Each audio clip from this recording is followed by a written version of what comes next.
And I remembered the final day of school. The ceremony had just ended.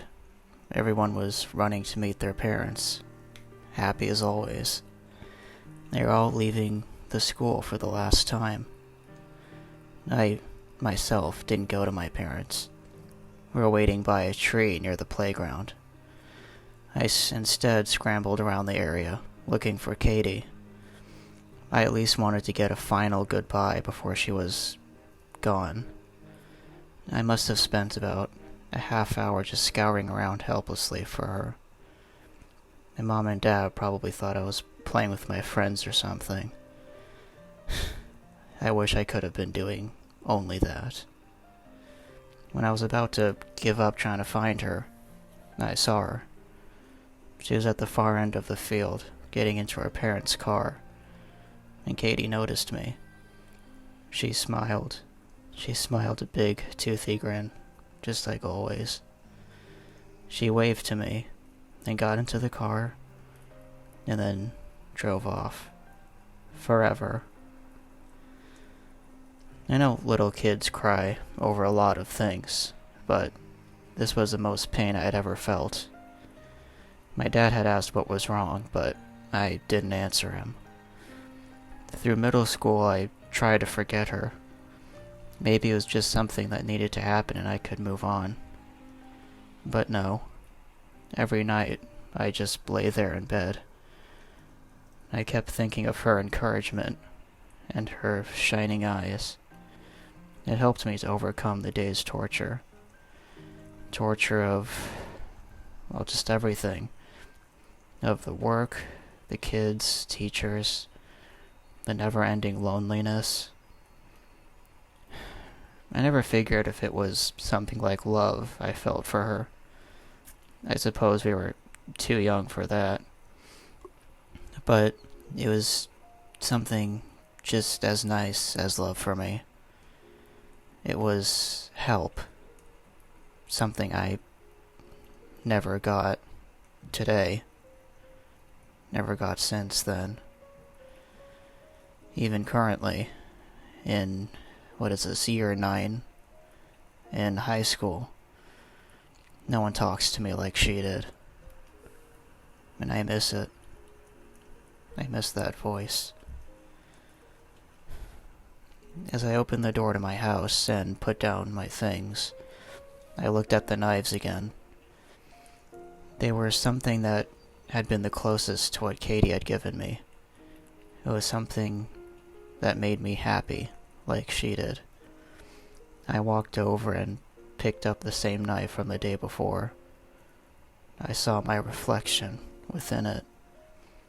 For a brief moment, I didn't see me. I saw her, Katie.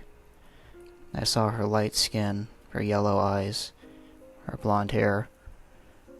I managed a small smile from it. This is what made me happy. This, I decided, is, well, what I should do. No one's here. They probably won't know. They probably won't care. So I took off my shirt.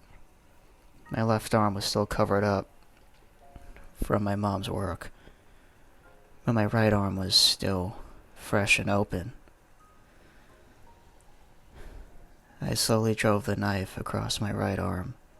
Again, I felt no pain. I just focused on the blood. It filled up the open wound. It spilled out, spilling down my arm and spilling down onto the floor. It was just there, the way it was. It wasn't hurting me. Its purpose is to help me live, not to hurt me. Not to make me feel bad or to give me constant anxiety, just to be there to help me. It's there for me, and that's it, nothing else. This thought again comforted me. I wondered, what did the other parts of my body look like? I moved the knife to my chest. Apparently, the heart is to the left of your chest, and not directly in the middle, like they always say. I guess they always tend to lie about stuff, don't they? I wanted to see for myself. I penetrated the knife into my skin. I thrust downward and to the left. A lot more blood spilled out of me this time. I think I saw my ribs. They were white and stained with blood and organs and kind of fuzzy. I spotted my heart, beating with passion. Then I began to lose consciousness. What's going on? What am I even seeing? What am I doing? Is this okay?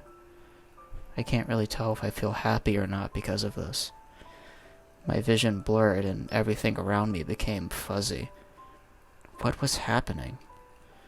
I tried to think, but my brain wouldn't process any proper thoughts, if proper thoughts even exist. I stumbled down to the floor. I couldn't get up. I couldn't really move much at all at this point. I just knew that, well, that fuzzy feeling, I guess I can call it, kept stretching all over my body. I felt too weak to move. I could only look at the knife in my hand, the scarlet liquid covering it and the floor around me.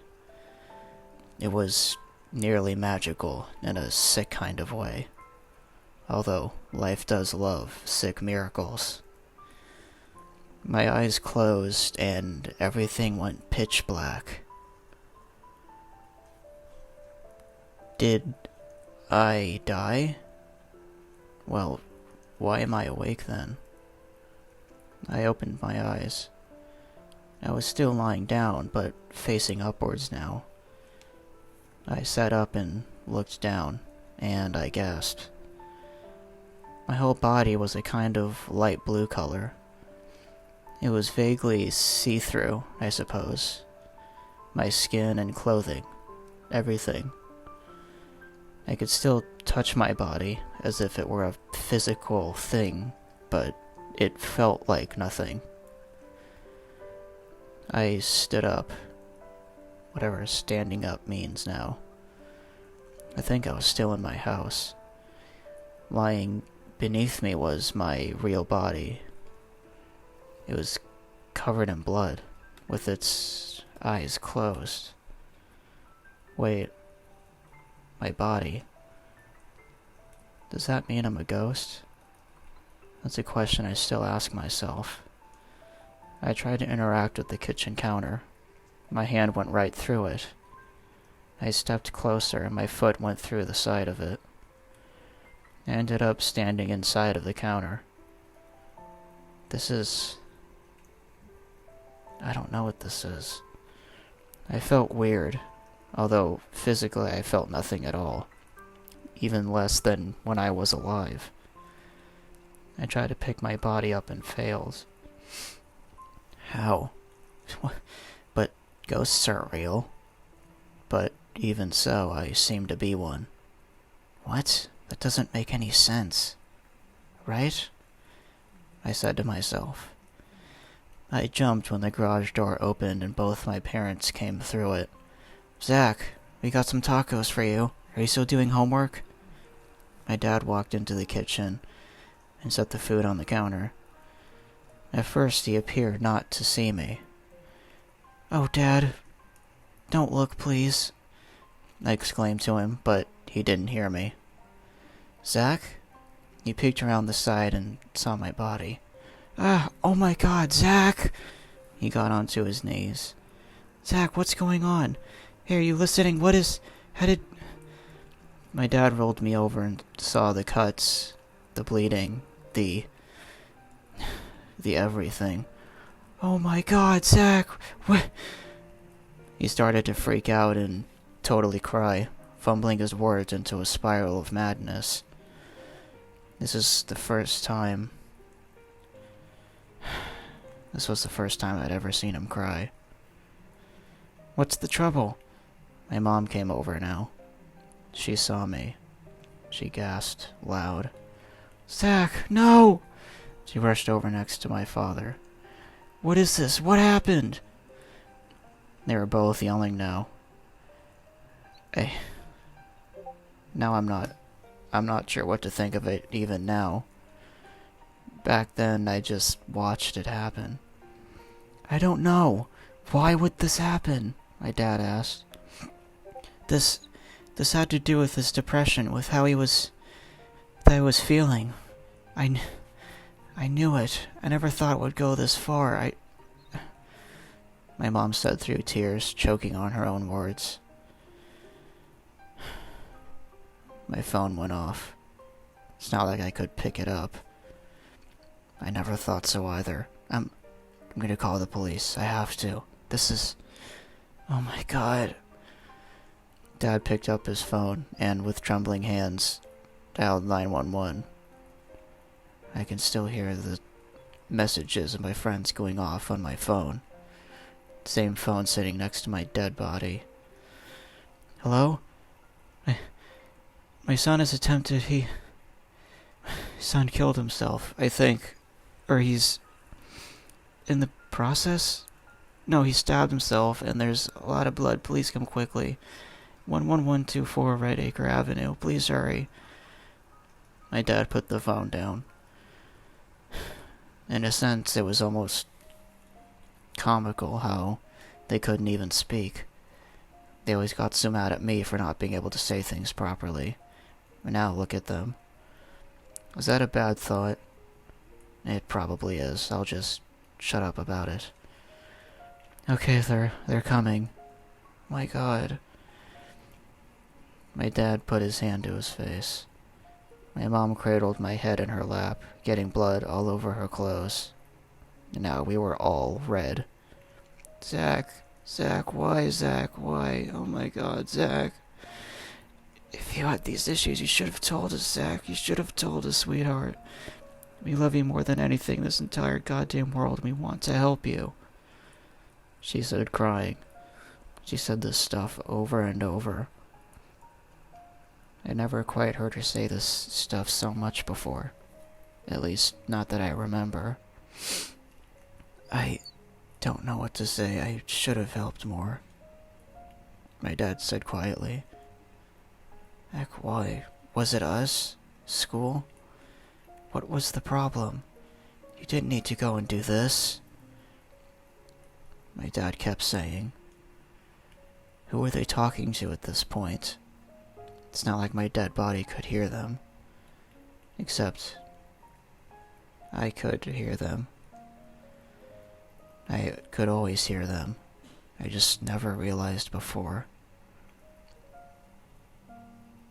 I watched my parents lament over me. I was... utterly shocked, is the best way I can describe it. They'd never said these things so much around me before, let alone to me directly. In my ghostly form, I tried to speak to them, but they simply couldn't hear me. What was I supposed to do now? Was it the fact that I was a ghost that led me not to be able to talk to mortals? Was I even a mortal being anymore? I didn't know, and I still don't know. And I suppose at that moment I was too surprised by it all to truly care about if they could hear me. I know I should have felt bad, knowing that I hurt my parents like this. But if I'm going to be honest, I felt happy. I had finally gotten them to say that they loved me and to show it. Or, I guess I should say I'd finally gotten myself to realize that they loved me. I saw that they cared about me. They wouldn't be like this if they didn't. But even so, I wanted to leave. I felt wrong just staring at them while they were in such pain. I attempted to hug them, but of course I had lost my chance. So I just waved goodbye and walked away. What was I going to do now? What was I going to do now? That question just lingered in my head. If I was stuck in purgatory, then it meant one thing. My spirit was still not satisfied, At least that's what the books always said. Who knew they'd be right someday? I had something wrong that was preventing me from ascending to heaven, as it goes. So, if I was to believe that, what was it? I remembered the kids at school. Remember how they made me feel like nothing. Like what my physical ed teacher had said. Was that it? My parents could confess in my death, then maybe they would too. Maybe that would finally let me rest. I decided to check on the idea the next day at school, since everyone would be there.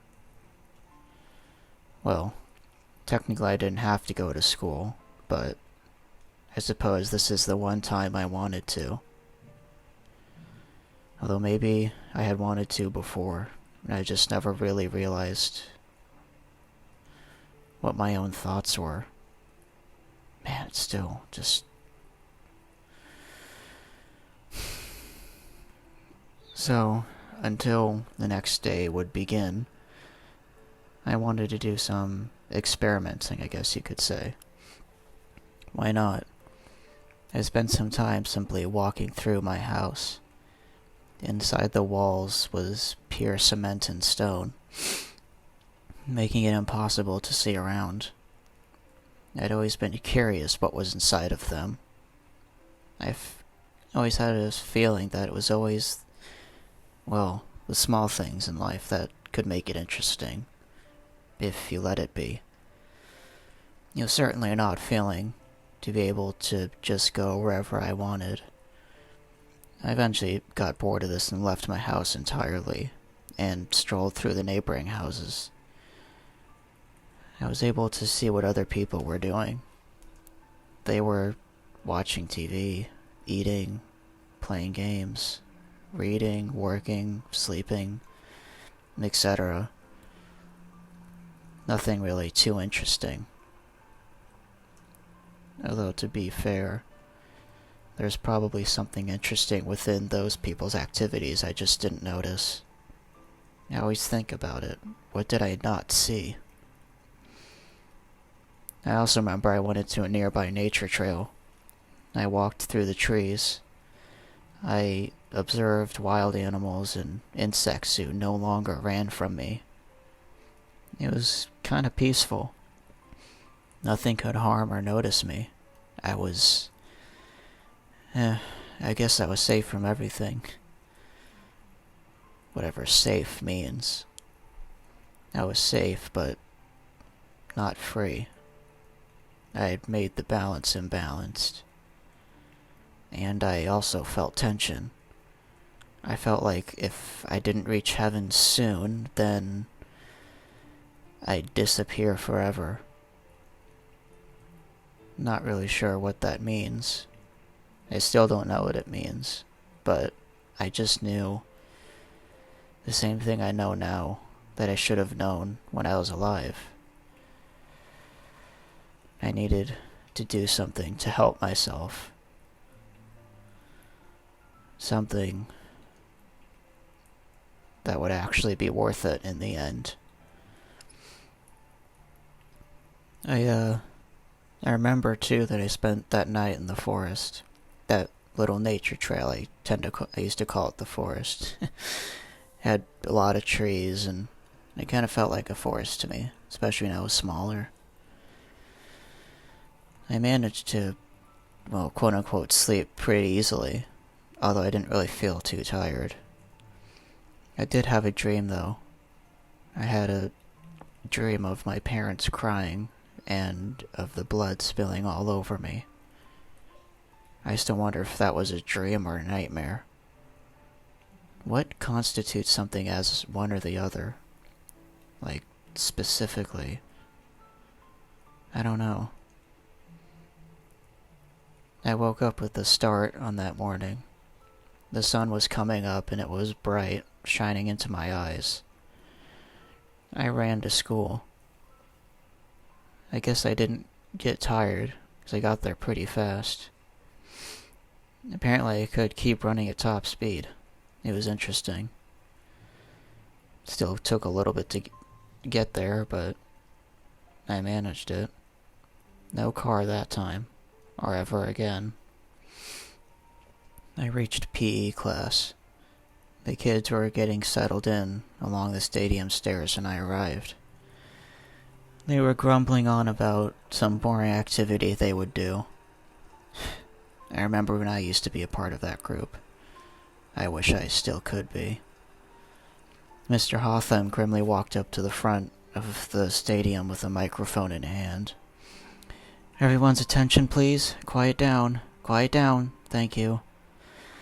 Alright, so before we get started on the activity for today, I have an announcement you all should hear. So, news got to the school late last night about a suicide performed in one of your classmates. He most likely had severe depression issues and took his own life yesterday at approximately 4:45 p.m. I'm truly sorry you all have to hear this, but it's something we need to be more aware of. And to be honest, I myself am affected by this. I had been hard on Zach. I knew he had potential and I just wanted to make him see it. He just didn't see it in himself, and so I tried to push him. He was a very different kid than the rest. Although I suppose in some ways he was just like the rest of you. And those things that he said were difficult, I liked those things about him. Well, because at this point it's what I thought would eventually make him into a greater man. But now, teacher stutters with his words. The first time I've ever seen him do that. I can't believe he would pull something like this. Zach, I can't speak for these hardheads. He waved to the crowd. But I know at least for me I'll remember you. He says this as he looks directly at me. I'm still not sure if he could see me or not, or if it was just luck playing into my life. Whatever luck is. The other kids yelled back playfully at what he had said about them. Some of them were completely silent. A few of them started to get teary-eyed. Slowly but surely, they all started to talk to each other about me. Is it true? I mean, I guess so. But no one should do that. Nope, everyone should be loved, no matter who. No matter if they're sad or confident or anything. Man, whoever that Zach kid is, I feel terrible even though I don't know him. I heard some of them saying. At this point, I started to tremble a bit. My PE teacher was saying good things about me. He says he'll remember me. Man, I remember that actually made me smile. Man, smiling was a feeling. I felt like I had forsaken it a long time ago, and I wasn't sure how to deal with it coming back again. But I guess that was why I wanted to see 2 more classes after PE had ended. And boy, I'm so glad I did. Next, I walked to my video production class. I knew this one would either make or break this little journey of mine, if I can call it that. I waited inside of the classroom until the bell rang and the class came in. Everyone got seated, and the teacher put on his microphone. Attention, everyone. Come on. Quiet down. You 5 in the back. The boys in the back. Shut up, please. We got something important to say. Alright. So as you may have heard from first class announcements, one of our own schoolmates took his life yesterday. I won't repeat already said words, but I just wanted to give anyone here a chance to speak if they so choose. If anyone wants to. Anyone? Silence. I just prepared for no one to say anything. I was preparing to leave. For it to be silent, as usual. And then Quell raised his hand. Actually, I would like to say something. I knew Zach more than any of us here, honestly. Well, for this class at least. And I was honestly struck down when I heard this news. Zach was, man, he was a good friend and a great actor and good advisor and, well, just a smart kid in general. But he ended himself. Ended himself by himself. You know, I feel like I might have had something to do with it. I mean, maybe I didn't speak to him enough, or I just gave off the wrong kind of mood to him. But Zach really was a really good group member, and just a good friend in general. I chose to sit next to him for a reason. I just wish this didn't happen. You're right, Rescott said. Zach was a cool guy. Maybe we should have given him some more attention or something. But he did have the best acting in this group.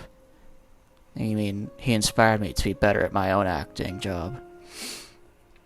I still want him to be here. I don't normally say stuff like that, honestly. Yeah, exactly. Kevin spoke up now. Zach was definitely a good guy. He was the one who made our movies possible. Without him, it wouldn't be nearly as good as it could have been. So I have to thank him for wanting to join this group and being with us. I just can't believe this would happen. Alan stays silent. He just simply nods his head. Are those tears in his eyes? Thank you for that, the teacher said. I think we'll all miss him. Rest well, Zach. And the class slowly but somewhat surely resumed. Except, well, now with a much more sad demeanor to it. You know, I didn't know what to think at this point. This was more than I had ever hoped for. I guess that sounds kind of weird now, but back then I just felt something I didn't know I was gonna feel. A certain kind of, well, I want to say warmth. But now, thinking back on it, I just realize I should have seen it sooner. I moved quickly to physics class. I remember that I found out I think during the passing period, that I could pass out and basically fall asleep instantly. That was something I could never do before. I guess I had done this a little bit, because I remember sleeping for a bit and woke up just in time for the sixth period to begin. I remember I was so nervous going into the class. I was thinking that there's definitely no one here who is gonna say anything about me. Well, maybe one person, but I always had doubts. Mr. Yeager came up to the front of the class. Man, I thought for sure he wouldn't say anything. He's always just about work, work, work, and nothing else. But he equipped his microphone as everyone sat down. So, by this point, you've probably heard much about Zach. I won't go on long about it since we have work to do, but if anyone wants to speak, then please go ahead. But if not, then that's okay also. Silence too can be a way of words. And at first there was silence, again. Until Jessica raised her hand. I'll say something. So, when I first entered this class, I was struggling a lot. I couldn't handle the logic behind the math and all the computations and just ideas in general. I thought I was gonna drop out. But then I was moved next to Zach. And he helped me more than I could have ever asked for. He explained to me every problem I asked him, and he actually allowed it to make sense. I actually understood what was going on, and it was all him. I can't even describe how terrible I feel knowing that he is secretly depressed and is gone now. I never knew. I never cared to know. I was so enveloped in myself that I couldn't see that he was upset. He tried to help me, yet I never tried to help him.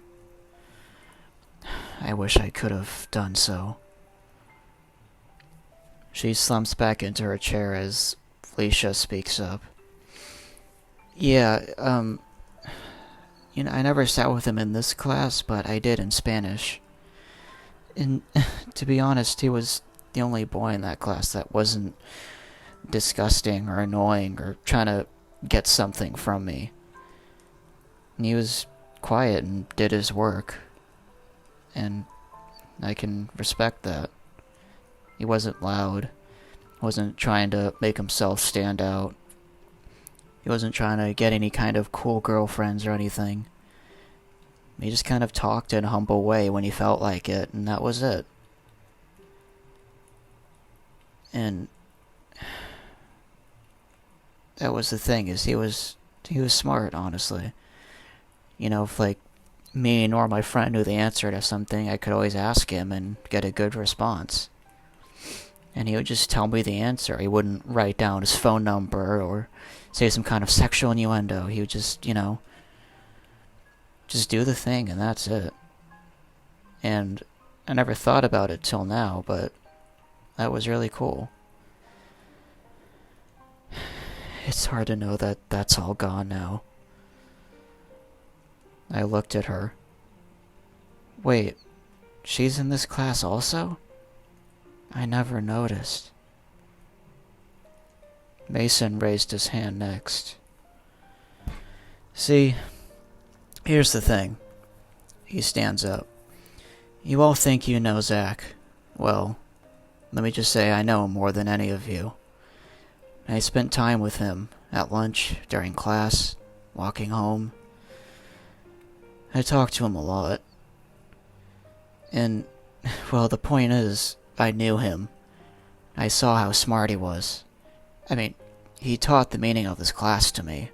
The way figuring out the equations, the author's meaning in books, in English,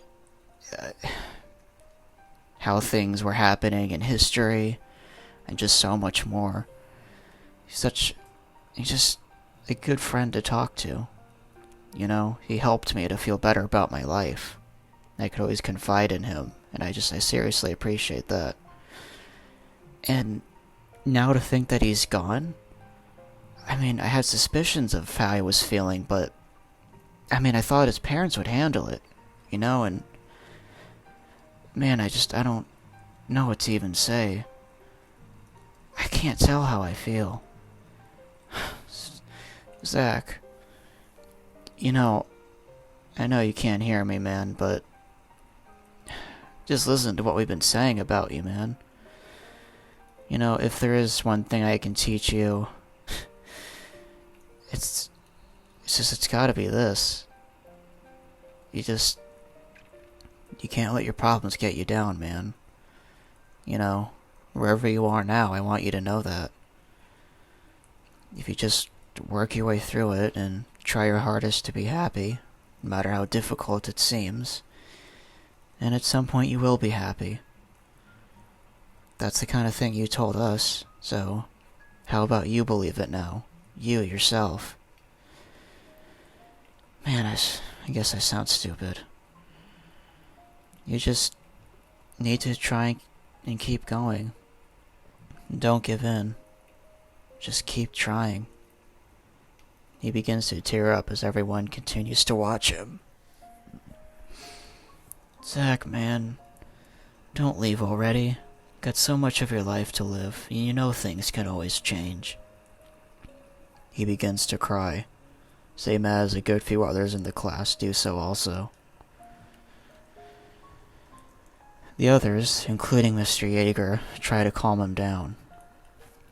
I watch from the corner of the room, You know, at this point, thinking back on it, part of me wishes that they could have seen me, because I was happier than I had ever been. They all actually cared about me. Those things they said. I didn't know. They all said I mattered to them. I had meaning. More meaning than I ever realized. And that that epiphany made me feel so just pleased, so happy. I felt like I could fly up into the sky. And I guess I did, in a sense. Now knowing that I did have meaning, that other people did care about me, and I did have an effect on them that mattered. It put me to rest, I guess. I wasn't sad anymore. My problem, I like to say it was solved, at least. That part of my worrying was solved. I felt myself get lifted into the air, out of the classroom and high into the sky. The clouds up above me came to greet me with gentle, fuzzy, warm hugs. I remember I looked straight ahead in that moment. I saw an image of Katie flying up with me. She smiled at me, that same glowing smile. "Katie," I said to her, "you were right. I can be happy. Thank you so much. I'm sorry I didn't see it sooner." I ascended up into the clouds. I was finally at peace, and I was finally happy. I just wish I had realized sooner